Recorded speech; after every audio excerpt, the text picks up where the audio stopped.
Good morning बच्चों। Class 7 Hindi medium प्रश्नावली 3.1।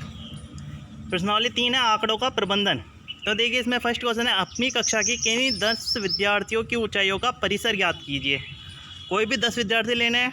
तो देखा अपन ने, माना अपने पास है 10 विद्यार्थियों के नाम लेते हैं। पहले विद्यार्थी का नाम है राखी। राखी की ऊँचाई है 4.2 फुट में। ऐसे ही अदिति की ऊँचाई है 4.5 फुट।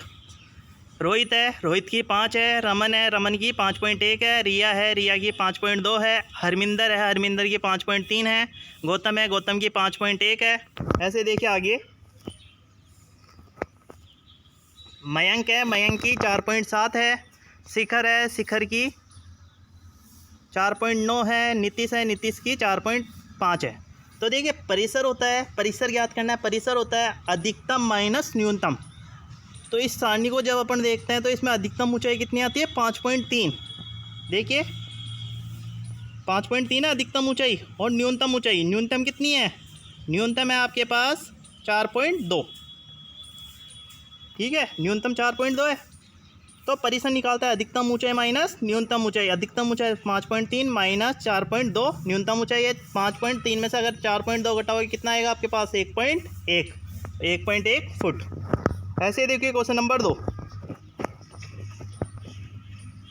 देखिए कक्षा के एक मूल्यांकन में प्राप्त किए गए निम्नलिखित अंकों को एक सारणीबद्ध रूप से संगठित कीजिए। ये अंक दे रखे हैं 4, 6, 7, 5, 3, 5, 4, 5, 2, 6, 2, 5, 1, 9, 6, 5, 8, 4, 6, 7। तो सबसे बड़ा अंक कौन सा है? पहला क्वेश्चन है इसमें सबसे बड़ा अंक कौन सा है। दूसरा है सबसे छोटा अंक कौन सा है। तीसरा इन आंकड़ों का परिसर क्या है, मतलब सबसे बड़ी संख्या माइनस सबसे छोटी संख्या। और अंक गणितीय माध्य ज्ञात कीजिए। तो देखिए सबसे पहले इसके लिए क्या करते हैं, एक सारणी बनाते हैं। ये सारणी आपके सामने है। सीरियल नंबर लिख देते हैं 1 से लेकर 9 तक।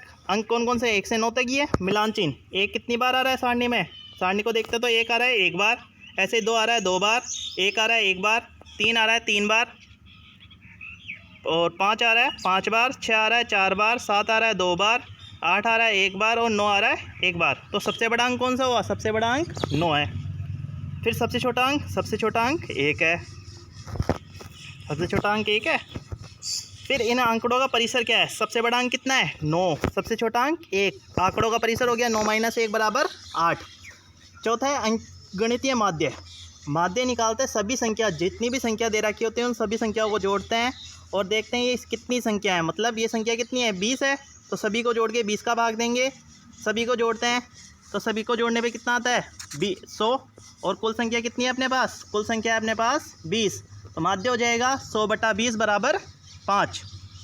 ऐसे देखिए तीसरा, प्रथम 5 पूर्ण संख्याओं का माध्य ज्ञात कीजिए। अब पूर्ण संख्या आपको बताई थी, पूर्ण संख्याएँ स्टार्ट होती हैं 0 से लेके।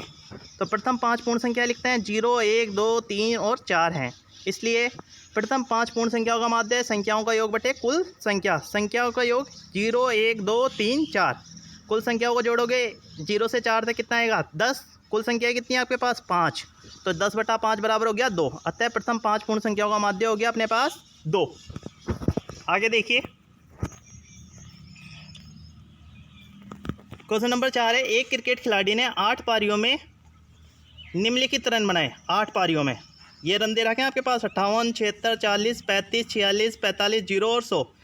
उसका माध्य स्कोर या रन ज्ञात कीजिए। मतलब माध्य रन ज्ञात करना है। कुल पारियाँ कितनी है? कुल पारियाँ गिनते हैं 8 है। रनों का माध्य निकालते हैं रनों का योग बटे कुल पारियाँ।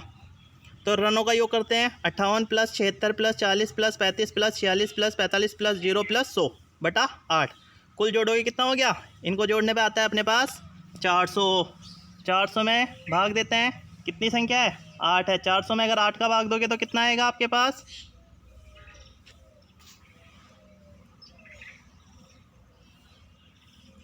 देखो 400 में अगर 8 का भाग देते हैं, जोड़ते हैं 8 और 6 14, 14 और 5 19, 19, 20, 30, 30 का 0 हाथ लगी 3, 8 7 15, 15 से 4 19, 19 और 3 22, 22 और 8 30 और 1 40।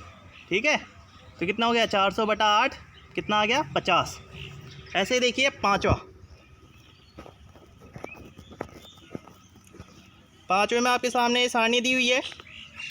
निम्नलिखित सारणी प्रत्येक खिलाड़ी द्वारा 4 खेलों में अर्जित किए गए अंकों को दर्शाती है। प्रत्येक सारणी ये सारणी प्रत्येक खिलाड़ी द्वारा 4 खेलों में अर्जित किए अंकों को दर्शाती है। तो फर्स्ट तो इसमें है प्रत्येक खेल में ए द्वारा अर्जित औसत अंक ज्ञात कीजिए। औसत अंकों का माध्य ज्ञात करते हैं। तो देखिए ए के द्वारा ज्ञात खेल में ए के द्वारा अर्जित अंक औसत अंकों का योग बटे खेलों की कुल संख्या। अंकों का योग कितना है? 14 + 16 + 10 + 10 जोड़ोगे कितना हो गया? 14 और 16 30 और 20 50 50 बटा 4 बराबर 12.5। ऐसे देखिए दूसरा है प्रत्येक खेल में सी द्वारा अर्जित माध्य अंक ज्ञात करने के लिए हमें कुल 3 अंकों का 3 का भाग देना होगा, क्योंकि सी केवल 3 खेलों में भाग लेता है। तो देखिए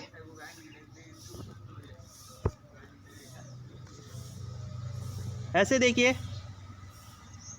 तीसरा है बी ने सभी 4 खेलों में भाग लिया, आप उसके अंकों का माध्य किस प्रकार ज्ञात करेंगे? तो देखिए बी के सभी 4 खेलों में भाग लिया है, इसलिए बी के अंकों का माध्य हो गया अंकों का कुल योग बटा खेलों की कुल संख्या।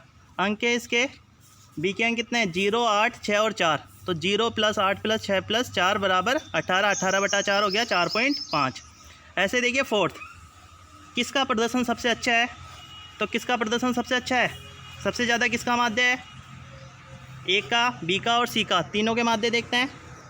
तो देखिए ए का माध्य हो गया 12.5, बी का माध्य हो गया 4.5 और सी का माध्य हो गया, तीनों को जब जोड़ोगे तो 10.67, क्योंकि सी के कितने हैं?